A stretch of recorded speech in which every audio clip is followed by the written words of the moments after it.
And our two special guests tonight, Tom Carey, Don Schmidt, as they are witness to Roswell, unmasking the government's biggest cover-up. We'll be back with both of them in a moment on Coast to Coast AM.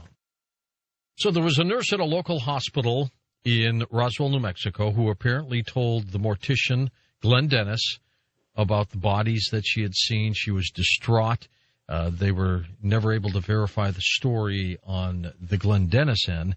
And Tom and Don, let's let you pick it up because you say you think you have found the nurse, or you did find the nurse. George, if you will allow me, before Don picks up on the nurse story. Okay. Regarding the flight of the straight flush, as we call it, I just counted them up. There were 11 crew members on that flight. We attempted to locate everyone. We did locate all but just a few. And those we were not able to interview are presumed to be dead now. So we did try to locate everybody.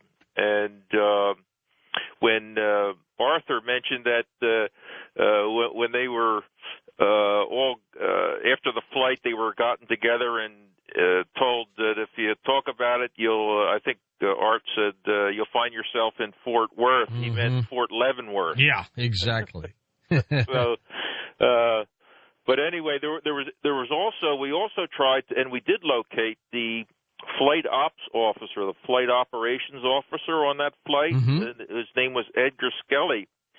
And Don can tell this story that we actually did interview him on I think the most difficult type of interview to do is a cold interview where you go up and knock on the person's door and introduce yourself. And on our team, Don is that specialist, that he is the one that goes to the front door and does those interviews. And maybe Don can share with you and your audience what resulted with his interview with Edgar Skelly. Okay, let's do that. And I don't like to leave without getting some information. Once I'm there, in fact, we pinned him down in his home in Riverside, California, and he actually answered the door wearing a bathrobe, so he had to excuse himself to go dress. And as his wife led me into the front room, she knew who I was, and she kept saying, "You have to get him to talk. He needs to finally talk. Every time I see something on TV, I say, 'Honey, I know you were there. Why can't you tell me?' And he'll leave the room." So she saw this as one last effort. And he was a masterful dodger in that he always tried to change the subject on me. Mm-hmm. And he clearly, he's in the base yearbook. He was identified by all of these crewmen on that specific flight. Major Edgar Skelly, he was the one. And it always came back to, I can't remember. And no matter what name I would throw out, I can't remember. But then he always came back to me. Now, why do you need to know about this? Why is this so important to you? And if he couldn't remember, why would he even ask that, right? Precisely.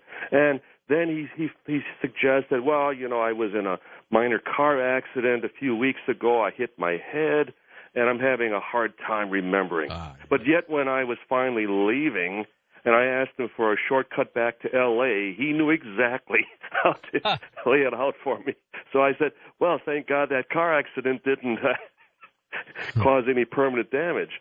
But what was interesting is that when I left, I asked his wife if I could have people such as Arthur and others on the crew actually call her, give her some ammunition, and possibly lead up to a confrontation, directly with her husband. Sure. And she thought it was a wonderful idea. And I talked to, Robert Slusher, Lloyd Thompson, also on that flight. They agreed. I call her back some weeks later, and she says to me, "Don't ever call this number again. I am not to ever talk to you again." Wow, she just turned on you. Yes, exactly. So one can well imagine how she would have been read the riot act after we had left. So again, and this was just in the last 10 years. So again, what's going on for them? after all this time that these people still live in such fear. That's true. Now, and tell me now about the nurse, and then we'll move on. But, yes, okay. You've just got my curiosity on this story. Well, and it was through a second-hand witness, someone who had actually worked at the Walker Airfield at the base hospital back around 1960. And she worked with a nurse, a fellow nurse who suggested, or mentioned that, I was back here in 47 when the bodies came in from that flying saucer crash. And there wasn't much more said about it, but then Tom was the one who was the most instrumental in actually tracking down this very witness, this very woman. And we had a female investigator, Wendy Connors, actually go to the house when we located her. And she was especially interested in the affidavit that was shown her of Glenn Dennis. In fact, she wouldn't take her eyes off of it. She kept reading it. In fact, she even asked, was Glenn the one who told you about me? Huh. And this woman's name was Mary Lowe. We identify her in the book. We have her picture. And she just, wasn't me, wasn't there. Didn't matter what anybody else said. Didn't matter that there were witnesses to my making such comments of being involved. Right. And then the very afternoon, we confronted Glenn Dennis. And without so much as mentioning her name, he responded, "Oh, you mean Mary Lowe. She knows everything about this." So it caused us to step back and say, well, maybe Glenn wasn't misleading us. Maybe he, for whatever reason, gave us the wrong name, and I think Tom would agree, he was much closer to the nurse than he's ever been willing to let on to. His first wife is still alive, and he was married with a second wife at that time. But anyway, the next day, when we once again would confront Glenn, he retracted, he recanted. I never mentioned her. She wasn't involved. Don't ever bring it up again.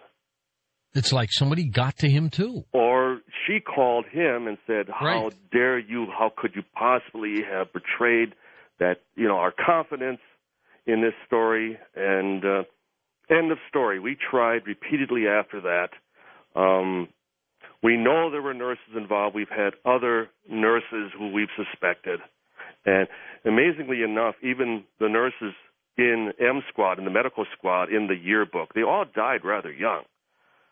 Not that there was anything nefarious, involved there, but it must have been a hard life. They must. Unlike the Kennedy assassination, where all the witnesses seemed to disappear. Huh? Right, correct. Yeah. But we had tracked down another nurse, who Rosemary McManus, in a nursing home before she passed away, and all she would say was that based on all the unknown doctors and nurses who literally stormed the base hospital, all of a sudden they just all showed up out of nowhere. She said clearly something big had happened. Do you two see a smoking gun at all on this Roswell case? Well, there are. We talk about a smoking gun and the Holy Grail. To us, the smoking gun is the Ramey memo. This is the picture taken on July the 8th, 1947, of General Ramey kneeling with the weather balloon. With all the debris out there, right? Yes. Okay, I remember that. And he's holding something. Yes. Okay. He's. There were, if I remember, there were 6 or 7 pictures taken at that press conference, and Ramey is in 4 of them.